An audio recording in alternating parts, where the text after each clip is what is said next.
Vous vous lancez dans la lecture audio de l'analyse littéraire de l'illusion comique, célèbre ouvrage de Pierre Corneille.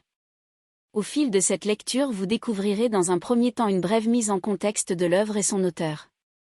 Ensuite, un résumé de l'ouvrage vous sera exposé, suivi d'une analyse des personnages et des points clés du roman. Une fois ces différents points abordés, il ne nous restera plus qu'à conclure cette écoute par quelques questions qui pourront alimenter encore davantage votre réflexion. L'auteur. Pierre Corneille, avec Molière 1622 à 1673 et Racine 1639 à 1699, l'un des trois grands auteurs de théâtre du XVIIe siècle en France.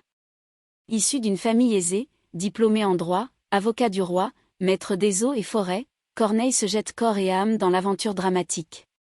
Il est repéré par le cardinal de Richelieu, prélat et homme d'État français, créateur de l'Académie française, 1585 à 1642 et pensionné à 29 ans par ce dernier, c'est-à-dire qu'il reçoit périodiquement une rente de sa part.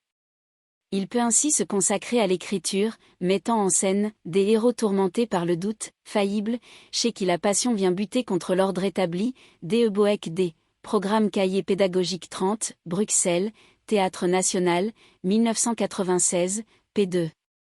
Son œuvre est abondante et variée, puisque Corneille s'est illustré tant dans la comédie que dans la tragédie. Auteur baroque, l'illusion comique, 1636, Corneille donne aussi au classicisme français quelques-unes de ses plus grandes œuvres, Horace, Cinna, ou Polyeucte en 1643. Sa pièce la plus connue reste néanmoins le Cid, une œuvre qui suscite en son temps une grande controverse, en raison des libertés prises par l'auteur avec les règles strictes de la tragédie classique. L'œuvre. L'illusion comique est une comédie en 5 actes et en vers, représentée pour la première fois en 1636. Dans cette pièce, le magicien Alcandre permet à Pridamant de voir la vie de son fils Clindor, qu'il a quitté 10 ans plus tôt. Il le découvre alors valet de Matamore. Il est témoin de ses complexes relations amoureuses et assiste à sa mort lors d'un duel. Mais bientôt, le rideau se lève et révèle que Clindor est en réalité bien vivant, devenu comédien, il jouait ici son propre rôle dans une tragédie. Cette pièce constitue un cas particulier dans l'œuvre de Corneille, dans la mesure où il s'agit d'une comédie protéiforme qui mélange les genres et les tons. De plus, la composition de la pièce est régie par le procédé baroque du théâtre dans le théâtre, alors que Corneille est le grand précurseur du classicisme, mouvement contemporain dominant la première moitié du XVIIe siècle. On distingue ainsi plusieurs niveaux qui s'entremêlent, celui de Pridamant et Alcandre observant la vie présente de Clindor, celui de la vie passée de Clindor et celui de la tragédie jouée par des comédiens, Clindor lui-même et Isabelle. Il n'est donc pas étonnant que, dans son examen de la pièce, l'auteur la qualifie lui-même de « galanterie extravagante », p. 85, reniant par là même son importance. Résumé. Il existe deux versions de l'illusion comique, l'originale publiée en 1636, et une deuxième, remaniée par Corneille en 1660. Le résumé ci-dessous est celui de la version de 1660, dans laquelle Corneille avait supprimé la scène 4 de l'acte V et le personnage de Rosine, tronquant la pièce d'une péripétie.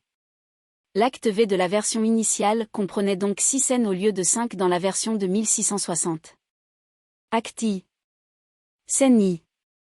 Dorante, qui croit en la magie d'Alcandre et vante ses talents, accompagne son ami Pridamant chez le mage.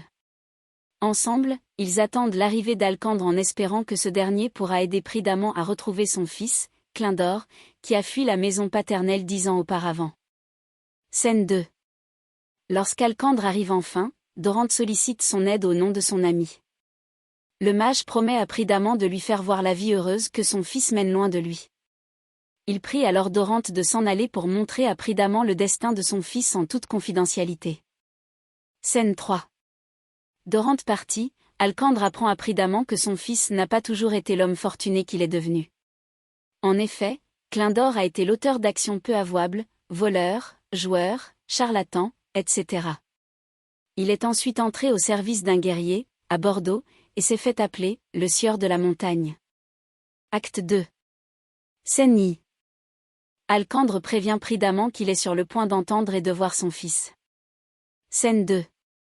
Clindor discute avec le guerrier qu'il sert, Matamore, du bien fondé des combats de ce dernier.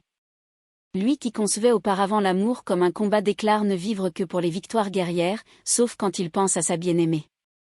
Matamore finit de vanter ses vertus. Nous espérons que vous avez apprécié cet aperçu. Pour continuer à écouter ce livre audio sur Google Play Livres, utilisez le lien dans la description de la vidéo.